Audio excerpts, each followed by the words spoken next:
안녕하십니까, 송프로입니다. 오늘도 해피 체인지. 네. 오늘 신군과 함께하는 영화 스폰. 네. 오늘 영화 어떤 영화죠? 예, 한국을 넘어서 세계 영화계의 끝판을 몰고 오고 있는 영화죠. 기생충. 패러사이트. 네. 많은 분들이 이 영화를 보시긴 했을 테지만 그래도 혹시 몰라서 미리 말씀을 드리는데 일단 스포일러가 있습니다. 네, 맞아요. 스포일러를 빼고는 이 영화에 대해서 이야기할 수가 없을 것 같아요. 양해 부탁드립니다. 네, 알겠습니다. 궁금하신 분들은 끝까지 시청 부탁드리겠습니다.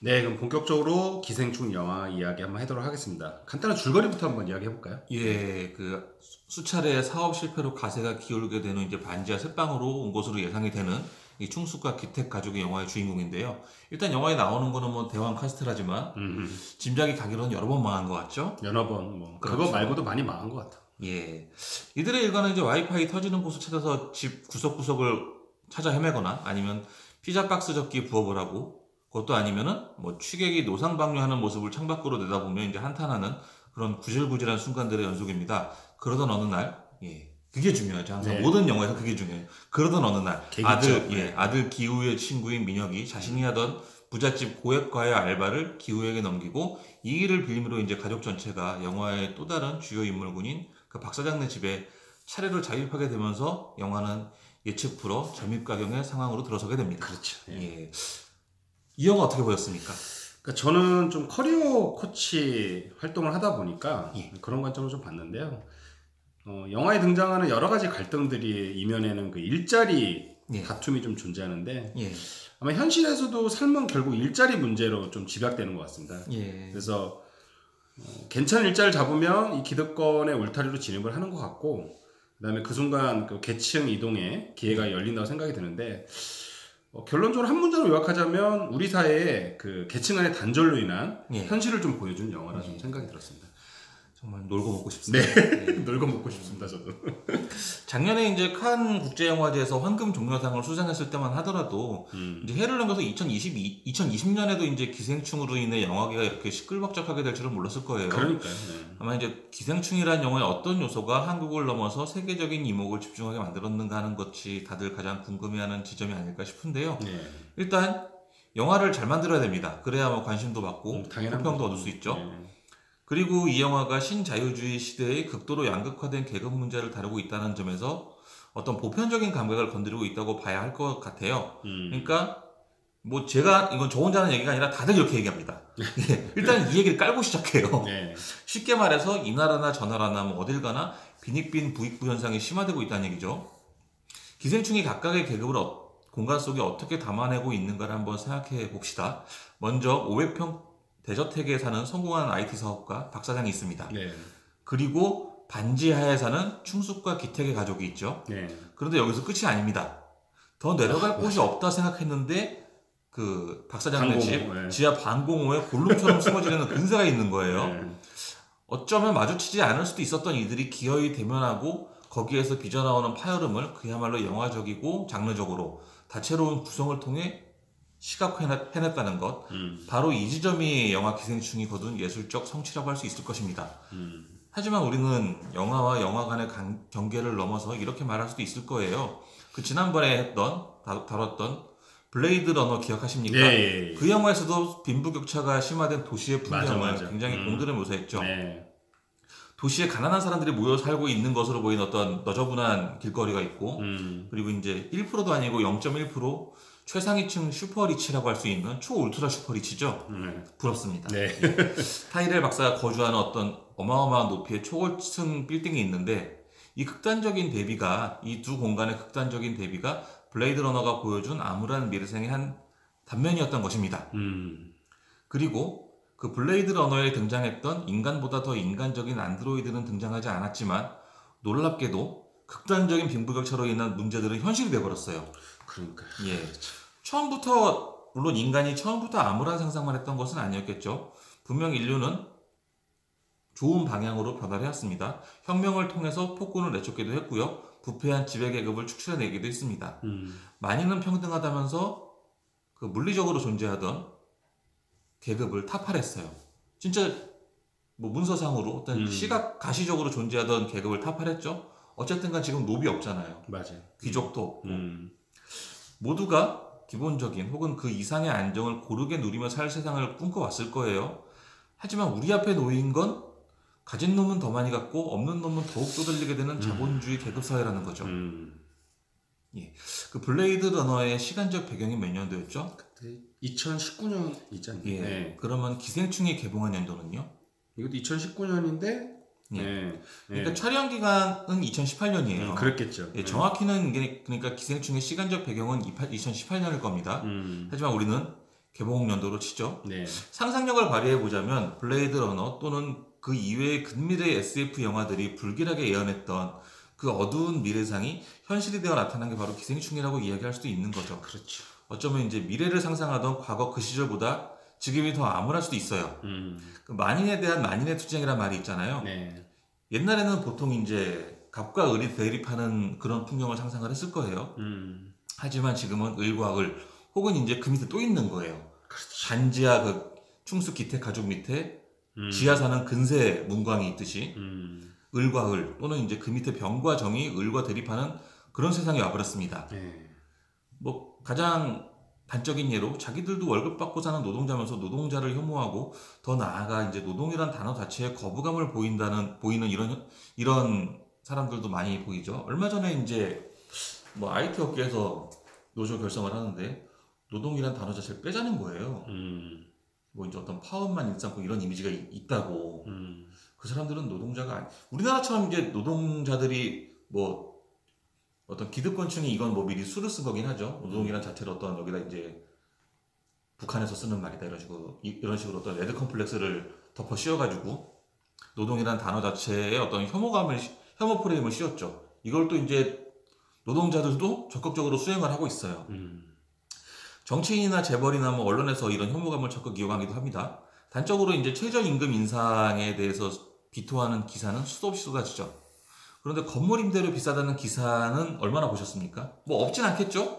있긴 있을 거예요. 근데 뭐 최저임금 때문에 뭐 자영업자 죽어납니다 이런 기사보다는 적을 거예요. 블레이드 러너에서는 레플리컨트와 이제 그를 잡으려던 데커드 이 레플리컨트를 제거하는 사람 자체를 이제 블레이드 러너라고 불렀죠. 그 둘 사이에 공감대가 형성이 돼요. 그런데 지금 이 세상에서 을과 을 또는 이제 을과 그 밑에 을과 병과 정이 연대하게 되는 경우는 기생충의 박 사장이 불편함을 토로하며 이제 언급한 그 냄새 있죠. 예, 뭐 자꾸 이제 냄새가 넘어온다, 희귀한 냄새가 난다. 심지어 지하철 타면 지하철에서 나는 냄새가 뭐 난다. 그런 식으로 냄새를 언급하죠. 바로 그 냄새로 대변되는 어떻게 보면 악의는 없어요. 자기는 정말 그렇지. 즉각적으로 불편함이 느껴지고 사실 후각만큼 이게 즉각적인 반응이 없잖아요. 악의는 없어요. 그야말로 즉흥적인 거죠. 네. 그 냄새로 대변되는 악의 없고 즉흥적인 혐오앞에 마주선 순간에만 을과 병과 정이 연대하게 되는 경우인지도 모르겠어요. 그러니까. 근데 이게 보다 보면 이번에 봉준호 감독이 가장 개인적인 것이 가장 창의적인 거라고 말을 했는데 그거에 대해서 신구님은 좀 어떻게 생각하시는지 궁금합니다. 먼저 이 이야기를 먼저 해야 될 것 같습니다. 한때 이제 가장 한국적인 것이 가장 세계적이다는 말을 많이 했어요. 근데 정말 그럴까 궁금하죠. 예. 아마 이번 기생충이 아카데미에서 이제 4개 부분 트로피를 수상하면서 가장 한국적인 것이 세계적인 것이다라는 이 명제가 아마 전면 제고되지 않을까 저는 그런 생각을 해봅니다. 네. 몇 해 전 무한도전에서도 이제 우리 전통을 알리겠다고 미국 타임스퀘어에 가서 비빔밥 광고 내고 막 그랬잖아요. 네. 이거 뭐 호응 있었나요? 전 별로 반응이 없었던 걸로 기억을 해요. 맞아요. 없었어요. 우리끼리 자축했지 뭐. 예, 굳이 좀 더 거슬러 올라가면 이제 NBA 정권 시절에 한식 세계화 뭐 이런 것도 있을 거고. 예. 그리고 뭐 극단적인 예로 들자면은 디워 같은 경우는 예, 뭐 몬스터는 국적이 없다라고 해놓고 어떻게 보면은 한국 자본 그 뭐 배우도 대부분 외국인이지만 자본은 한국 자본이니까 감독도 한국인이고 한국 영화라고 봐야 되는데 어떤 세계 시장을 노리고 만든 유일한 한국 영화예요. 뭐 완성도는 제쳐두고요. 일단 못 만들었으니까 뭐 욕을 먹은 거지만 근데 이 영화 보면은 뭐 오프닝에 뭐 디스 이즈 코리아 레전드 나오고 막 아리랑 나오고 국적이 없다라고 막 국적이 없는 몬스터 영화를 주장해놓고 되게 막 어떤 한국적인 기표들을 씌우려고 노력을 했단 말이죠. 어떻게 보면 이제 거기에 어떤 구조화 때문에 또 이제 이 영화가 그 호평을 말고 혹평을 들었던 게 아닐까 그런 생각이 들기도 합니다. 네. 이제 유튜브나 넷플릭스를 위시한 스트리밍 서비스가 활성화되면서 다른 문화권에 대한 진입 장벽이 전보다 낮아졌잖아요. 그 중요한 포인트인 것 예, 같아요. 이런 환경이 갖춰지면서 이제 문화적 다양성에 대한 요구도 대폭 증가했어요. 미국인들이 이제 예전에는 자막 읽기를 싫어해서 뭐 다른 나라 영화들은 이제 영어 더빙하고 개봉하기도 하고 그랬었습니다. 그러니까 성룡 영화가 이제 한때 미국에서 각광받던 시절에 성룡의 홍콩 시절 영화가 영어 더빙 돼가지고 개봉을 하고 그런 거예요. 들어본 것 같아요. 예, 예. 하지만 지금은 이제 다양해졌죠. 컨텐츠 이용 루트도 다양해지고 문화 컨텐츠 자체도 다양해졌어요. 이 부분이 이제 기생충의 아카데미 시상식에서 어떻게 트로피를 4개나 받을 수 있었느냐라는 질문과도 연결될 수 있는 부분인데요. 네. 엄밀히 따지자면 아카데미는 국제영화제가 아니라 미국 국내 영화 시상식이죠. 뭐 이건 봉준호 감독이 뭐 로컬 영화제잖아요 라고 했다는 말로도 뭐 알려지긴 했는데 네. 하지만 이제 세계에서 가장 유명한 영화 시상식인 거예요. 그쵸? 그렇죠. 세계에서 가장 큰 대중문화 시장이 어쨌든간 뭐 중국이 영화 시장은 미국의 규모를 넘어서는 어쩌네 그러긴 하는데 어쨌든 미국이 가장 큰 시장이에요. 세계 할리우드 옛날에는 뭐 로마는 세계는 로마로 뭐 이랬지만 지금 어쨌든 미국을 가야죠, 그렇죠? 네. 때문에 이제 그 이름값에 걸맞는 다양성을 수렴하기를 요구받아 오기도 한 거예요. 가장 큰 시장이기 때문에. 그리고 이제 얘들은 세계를 상대로 장사를 하는 애들이기도 하죠. 이러한 요구를 무시할 수가 없는 거예요. 맞아. 그렇죠. 이게 이제 오스카이즈 소 화이트 뭐 이런 해시태그가 걸리면서 그 아카데미 상의 어떤 다양성을 수렴을 하기를 뭐 이제 그 비백인이 만든 다양한 인종이 후보에 올라가야 된다는 주장도 있었고요. 이게 이제 오스카이즈 소 화이트가 그 얘기고 뭐 여성 영화인의 작품도 많이 올려야 된다 이런 요구도 있었고 근데 사실 이번 영화에 대해서 그렇게 많이 올라가진 않았을 거예요. 예. 어떻게 보면 그래서 이제 기생충인 거죠. 정말로 이제 뭐 영화 말고 다른 얘기를 하자면 유튜브 영상 하나만 띄워도 글로벌한 반응을 얻을 수 있는 뭐 쉽진 않겠지만 그런 세상이 온 거죠. 이런 추세를 받아들여야만 글로벌 비즈니스가 가능한 거예요. 어떤 다양성 수렴 이런 것도 있지만 쉽게 얘기하자면은 미국에도 또 팔아먹어야 되니까 이런 추세를 이런 흐름을 외면할 수가 없는 거죠. 시류를 잘 탔어요. 그렇죠. 우리 입장에서도 이제 세계 진출이 마냥 이룰 수 없는 꿈이 아닌 그런 세상이 온 거예요. 네. 아카데미 또는 이제 헐리우드는 그 요청에 응답을 해야 되는 거예요. 자기네들도 팔아야 되니까.